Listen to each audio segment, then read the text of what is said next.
এইরকম একজন জামাল হালের বুজুর্গ, এত নম্র, এত কামালিয়ত সম্পন্ন তিনি আছেন।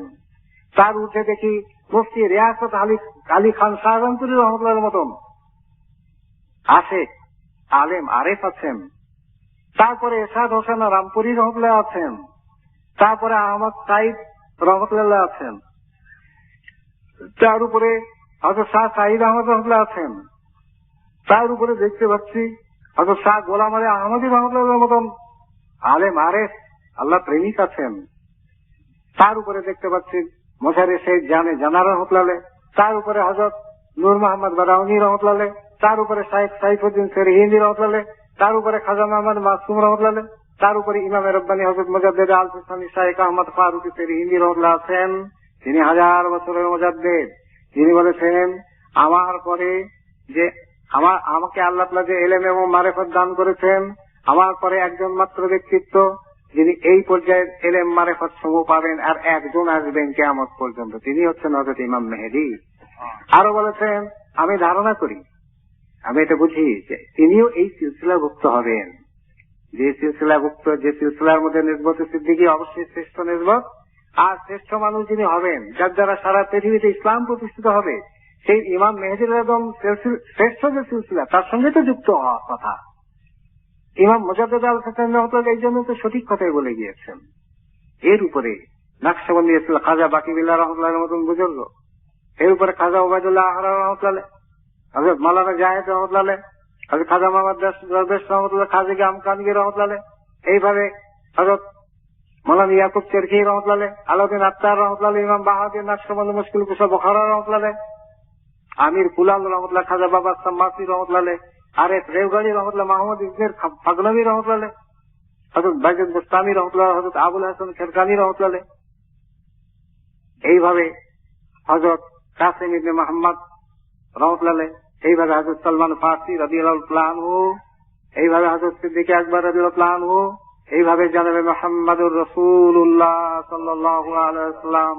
এই সোনার সিলসিলা, যে সিলসিলার প্রশংসা হযরত ইমাম রব্বানী মুজাদ্দিদ আল সিস্তানি রহমতুল্লাহ মুক্তবাদ শরীফের পাতায় পাতায় বর্ণনা করেছেন,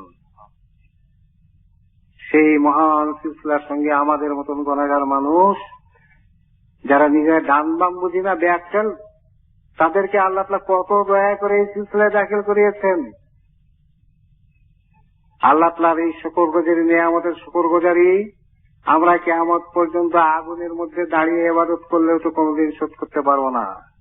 আর আল্লাহ তাআলার কোন নিয়ামতের কৃতজ্ঞতা কোনোদিন শোধ করা যায়ও না, এটাই মখলুকের নিয়তি। সুতরাং আমাদের অক্ষমতা সহ আমাদের চেষ্টার সর্বোচ্চ মাত্রা ব্যবহার করেও আমরা যে কৃতজ্ঞতা প্রকাশ করব, অবশ্যই সেটা সবসময় অক্ষম হবে। কিন্তু আমাদের প্রচেষ্টাটা আল্লাহ তাআলা দয়া করে কবুল করলেই আল্লাহ তাআলার শুকরগুজার বান্দা হিসাবে আমরা আল্লাহর দরবারে মকবুল হয়ে যাব। তো সুতরাং কৃতজ্ঞতা প্রকাশ করা নিয়ামত পাওয়ার উপরে ফরজ হয়ে যায়। এই ফরজের হক, এই শুকরগুজারির হক আদায় করা এত বড় দায়িত্ব আমাদের সম্মুখে। সুতরাং সময় নষ্ট করার মতন সময় আমাদের নাই। হুঁশিয়ার হতে হবে, সাবধান হতে হবে। রাসূল পাক সাল্লাল্লাহু আলাইহি ওয়াসাল্লামের এই যে একটি সুন্নত, জন্ম এক দেশে, মৃত্যু আর এক দেশে। সাহাবায়ে কেরাম রাদিয়াল্লাহু আনহুদের মাধ্যমে এটা প্রতিপালিত হয়েছে। পরবর্তীকালে ওলিয়া উলিয়া গাউস কুতুব অনেকেই করেছেন এই ধরনের এক নিয়ামত। এই নিয়ামত যখন প্রকাশ পায়, এই নিয়ামতের মধ্যে দুইটা অবস্থা। একটা হচ্ছে একদল দিনের জন্য মুহাজির হয়ে যাবেন, আর একদল যারা হবেন না তারা এই মুহাজিরদের সহযোগিনী হবেন, আনসার হবেন। আর এই মুহাজির এবং আনসার যারা দিনের জন্য হিজরত করেন এবং যারা দিনের হিজরতকারীদের সহযোগিতা করেন, তাদের জন্য রাসূল পাক সাল্লাল্লাহু আলাইহি ওয়াসাল্লাম কত দোয়া করে গেছেন। মসজিদে নববী যখন প্রতিষ্ঠিত হয়, তখন রাসূল পাক সাল্লাল্লাহু আলাইহি ওয়াসাল্লাম সাহাবায়ে কেরাম সুর করে এমনই মত্ত আখিরাতের প্রেমে মহব্বতে যে কবিতা আবৃত্তি করা শুরু করে দিলেন। সে কবিতার মর্ম হচ্ছে যে আল্লাহ তাআলা আখিরাতের কল্যাণ ছাড়া কোনো কল্যাণ নাই। আল্লাহ তাআলা তুমি মুহাজির এবং আনসারদেরকে তোমার খাসুসুল খাস নিয়ামত বর্ষণ করো, দুনিয়া আখিরাতের যাবতীয় কল্যাণ দান করো। এই দোয়া 1400 বছর আগে আছে। সুতরাং এখনো যদি আমরা কেউ মুহাজির হই, কেউ আনসার হই, তখন রাসূল পাক সাল্লাল্লাহু আলাইহি ওয়াসাল্লাম ওই দোয়া পুরাপুরি নিয়ামত নূর আমাদের উপরেও প্রতিফলিত হবে, হবে না? ওই জামানায় আল্লাহ তাআলার কুদরতের বহিঃপ্রকাশ যেভাবে ঘটেছিল, গায়বী মদদ যেভাবে এসেছিল, ওই বিধান অনুযায়ী যদি আমরা মুহাজির আনসারদের মধ্যে এইভাবে সম্পৃক্ত হয়ে আল্লাহ তাআলার দ্বীনের প্রসার গায়ের কওমদের প্রতি, বিধর্মীদের প্রতি যদি আল্লাহ তাআলা এইভাবে যদি রাসূল পাক সাল্লাল্লাহু আলাইহি ওয়াসাল্লামের মূল মিশন যে এই জিহাদের প্রতি, ততক্ষণ পর্যন্ত জিহাদ করব, যতক্ষণ পর্যন্ত মানুষ আল্লাহর কালেমা না পায়, জিহাদের প্রতি আমরা এইভাবে শরীক হয়ে যেতে পারি। আল্লাহ তাআলা আমাদেরকে সবাইকে তৌফিক দান করুন। সাল্লাল্লাহু আমিন। শেষ পর্যন্ত ওই একই কথা যে আল্লাহ তাআলার তৌফিক না দেওয়া পর্যন্ত আমরা কিছুই পাবো না। আল্লাহ তাআলার কাছে তৌফিক আমরা যদি চাই, তাহলে আল্লাহ তাআলা আমাদেরকে দান করবেন, বরং দান করার জন্য প্রস্তুত, ভালোবাসবেন। হাদিস শরীফে বলা আছে, উচ্চ আকাঙ্ক্ষাকারীদেরকে আল্লাহ তাআলা ভালোবাসেন। উচ্চ আকাঙ্ক্ষা মানে বেশি বড় নিয়ামত যারা চায়, তাহলে আল্লাহ তাআলা তাদেরকে ভালোবাসেন। কারণ বড় নিয়ামত চায় আল্লাহ তাআলা, তো তখন আল্লাহ তাআলার ভান্ডার, সেটা তো বড় নিয়ামতকারীদের জন্য এটা ব্যবহার করা হলো। কোন দাতা যদি গ্রহীতা না পায়, সে দান করে অভ্যস্ত, তার কাছে একটা কষ্টের কারণ না।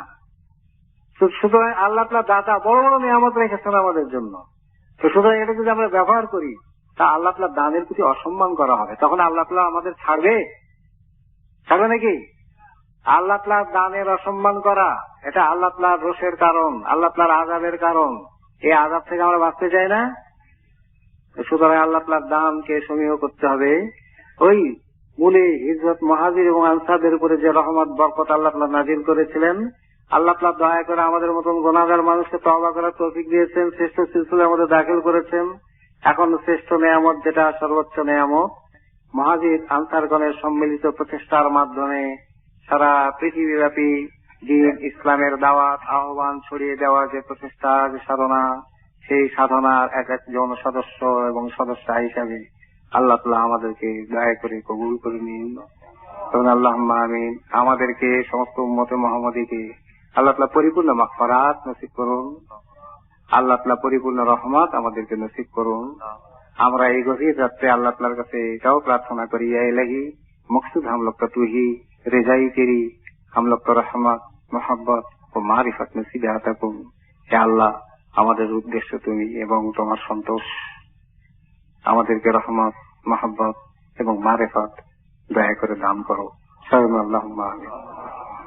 সুবহানাল্লাহি ওয়া বিহামদিহি, সুবহানাল্লাহিল আযীম।